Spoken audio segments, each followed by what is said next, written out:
أعوذ بالله من الشيطان الرجيم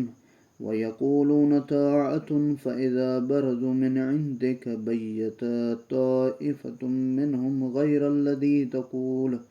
والله يكتب ما يبيتون فأعرض عنهم وتوكل على الله وكفى بالله وكيلا أفلا يتدبرون القرآن ولو كان من عند غير الله لوجدوا فيه اختلافا كثيرا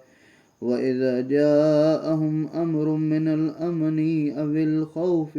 أذاعوا به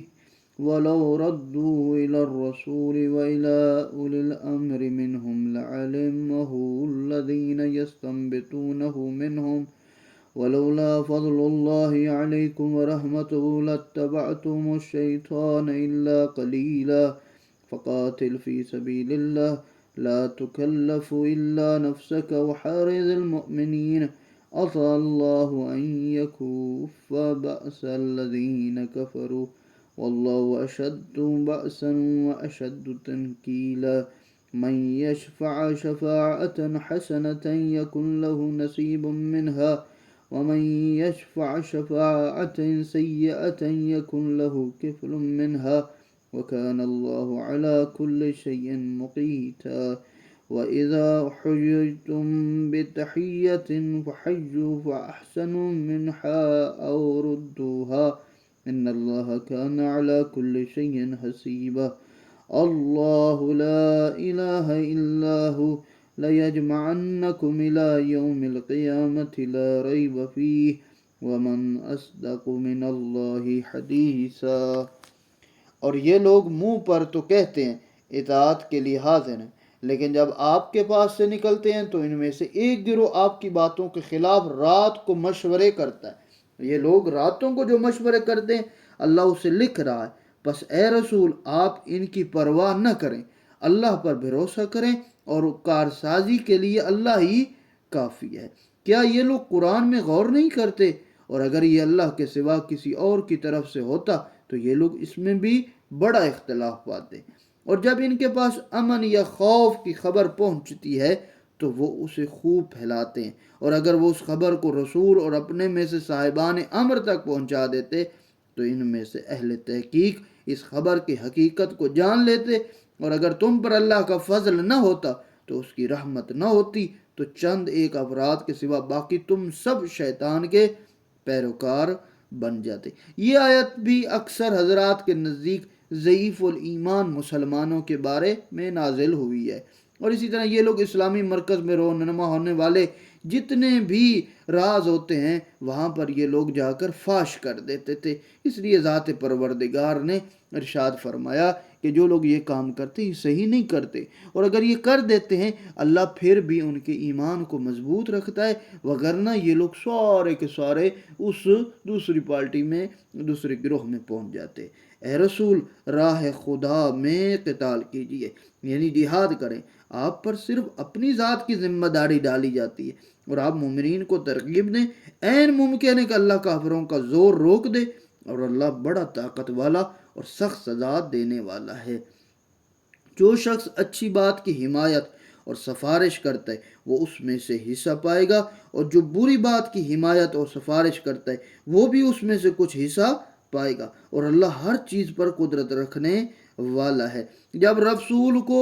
بنفس نفیس قتال کا حکم دیا گیا تو اس کے بعد فرمایا جو کار خیر میں مدد دیتا ہے، جب مدد کی سفارش کرتے وہ بھی اس کار خیر میں حصہ دار ہے، اسی طرح برائی میں مدد دینے والا بھی اس میں شریک اور حصے دار ہے۔ یہ آیت عمومی ہے، ہر فعل میں آج کے زمانے میں بھی اسی طرح ہے۔ جب آپ کسی کو مسجد میں بلاتے ہیں، مجلس میں بلاتے، اچھی محفل میں اچھی بات میں بلاتے ہیں یا کسی کی وہ ترغیب دیتے ہیں تو آپ اس نیکی میں شامل ہیں، اور نعوذ باللہ کسی کو برائی کی طرف بلاتے ہیں یا برائی والی محفل کی طرف لے جاتے ہیں یا اس کو بتاتے ہیں، آپ بھی اس برائی والے حصے میں شامل ہیں۔ اور جب تمہیں سلام کیا جائے تو تم اس سے بہتر سلام کرو اور انہی الفاظ سے جواب دو، اللہ یقیناً ہر چیز کا حساب لینے والا ہے، اور اللہ وہ ہے جس کے سوا کوئی معبود نہیں، وہ تم سب کو بروز قیامت جس کے آنے میں کوئی شک نہیں ضرور جمع کرے گا، اور اللہ سے بڑھ کر سچی بات کرنے والا کون ہو سکتا ہے؟ فما لكم في المنافقين فئتين والله أركسهم بما كسبوا أتريدون أن تهتدوا من أذل الله ومن يذل الله فلن تجد له سبيلا ودوا لو تكفرون كما كفروا فتكون سواء فلا تتخذوا منهم أولياء حتى يحاجروا في سبيل الله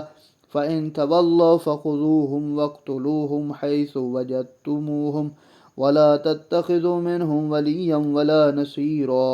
إلا الذين يصلون إلى قوم بينكم وبينهم ميثاق أو جاءوكم وحسرت صدورهم أن يقاتلوكم أو يقاتلوا قومهم ولو شاء الله لسلطهم عليكم فلقاتلوكم فإن اعتزلوكم فلم يقاتلوكم وألقوا إليكم السلم فما جعل الله لكم عليهم سبيلا ستجدون آخرين يريدون أن يأمنوكم ويأمنوا قومهم كلما ردوا إلى الفتنة أركسوا فيها فإن لم يعتزلوكم ويلقوا إليكم السلم ويكفوا أيديهم فخذوهم واقتلوهم حيث سكفتموهم وأولئكم جعلنا لكم عليهم سلطانا مبينا۔ ذات پروردگار نے پھر ارشاد فرمایا، پھر تمہیں کیا ہو گیا ہے کہ تم منافقین کے بارے میں دو گروہ ہو گئے ہو، اور اللہ نے ان کی بدعمالیوں کی وجہ سے انہیں اندھا کر دیا ہے، یعنی اندھا کر دیا۔ کیا تم لوگ اللہ کے گمراہ کردہ کو ہدایت دینا چاہتے ہو؟ حالانکہ جسے اللہ گمراہ کر دے اس کے لیے تم کوئی راستہ نہیں پاؤ گے، یعنی ہدایت بھی اللہ کی طرف سے ہے، گمراہی بھی اللہ کی طرف سے۔ وہ چاہتے ہیں کہ تم بھی ویسے ہی کافر ہو جاؤ جیسے کافر وہ خود ہیں، تاکہ تم سب یکساں ہو جاؤ۔ لہٰذا ان میں سے کسی کو اپنا حامی نہ بناؤ جب تک کہ وہ راہ خدا میں ہجرت نہ کریں۔ اگر وہ منہ موڑ لیں، یعنی ہجرت سے منہ موڑ لیں، مسلمان نہ ہو تو انہیں پکڑو اور جہاں پاؤ قتل کر دو، اور ان میں سے کسی کو اپنا حامی اور مددگار بھی نہ بناؤ۔ یہ منافقین کی بات ہو رہی ہے، سوائے ان لوگوں کے جو ایسے لوگوں سے جا ملے جن کے اور تمہارے درمیان معاہدہ ہو، یا وہ اس بات سے دل تنگ ہو کر تمہارے پاس آ جائیں کہ تم سے لڑیں یا اپنی قوم سے لڑیں، اور اگر اللہ چاہتا تو تم پر مسلط کر دیتا اور وہ تم سے ضرور لڑتے۔ لہٰذا اگر وہ تم سے الگ رہیں اور تم سے جنگ نہ کریں اور تمہارے طرف صلح کا پیغام بھیجیں تو اللہ نے تمہارے لیے ان پر بالادستی کی کوئی سبیل نہیں رکھی۔ یعنی اگر وہ صلح کر لیتے ہیں تو یہاں پر